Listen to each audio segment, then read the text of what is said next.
Well, joining us to discuss it in a bit more detail is lecturer in economics at Liverpool John Moores University, Dr. Steve Nolan. So, massive health warning, of course, that we don't know what's going to come in that budget. What Hannah was saying there was it's very clear that Sir Keir Starmer did say that Labour had said in the manifesto they wouldn't be increasing taxes on working people, but there is the possibility that that could fall on the employer and employer pension contributions. Can you explain how this might work if it's going to be in the budget? Well, so at the moment, pension contributions by the employer don't face any national insurance contributions. So essentially, that would be potentially an increase in tax for the employer. So the argument of whether or not it ends up being played by working people is almost to a certain extent dancing on the head of the pin. As Ben was explaining before, ultimately, there's quite a lot of consensus within the economic research that in the long run, this kind of thing ultimately ends up being paid for by workers. Now, that can be in a number of ways.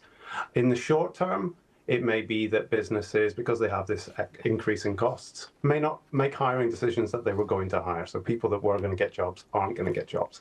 In the long run, you'll see things like pay rises maybe not being as high as much. Ultimately, even though when we get our paychecks, we don't see these kind of employer national contributions, they are part of the cost of employing labour.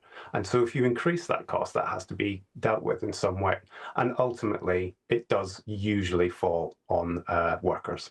OK, that's one step to explaining how this could impact things. Again, massive caveat if it comes up in the budget. The other question to ask is, the government says there's something like a, £22 billion black hole in the public finances. I was reading that the Institute Fiscal Studies, the IFS, says that if you introduce national insurance at the full 13.8% rate, then that could raise as much as £17 billion.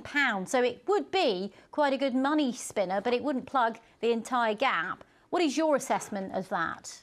No, it wouldn't plug the entire gap. And also, actually, that 17 billion goes down to 12 billion when you consider public sector workers, which the government would have to cover there. So there's still going to have to be other revenue raised. Now, a lot of this story, and in particular this kind of looking for interesting ways to raise taxes, because of how the government bound its hands in the election, promising not to raise income tax, national insurance contribution, corporation tax or VAT. Now, they're the massive revenue raisers within our economy. They account for about 75%.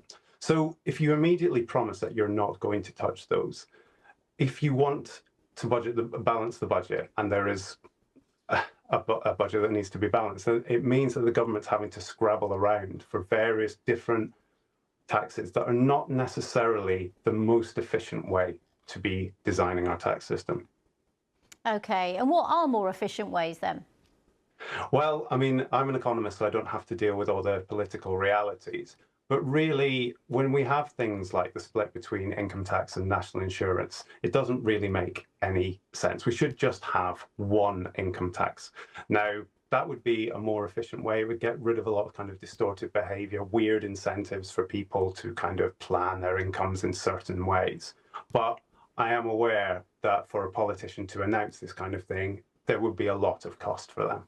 OK. Dr. Steve Nolan, lecturer in economics at Liverpool John Moores University. Thank you very much for taking us through some of the numbers on that. And of course, we don't know what's going to be in the budget for sure until it's announced in a couple of weeks.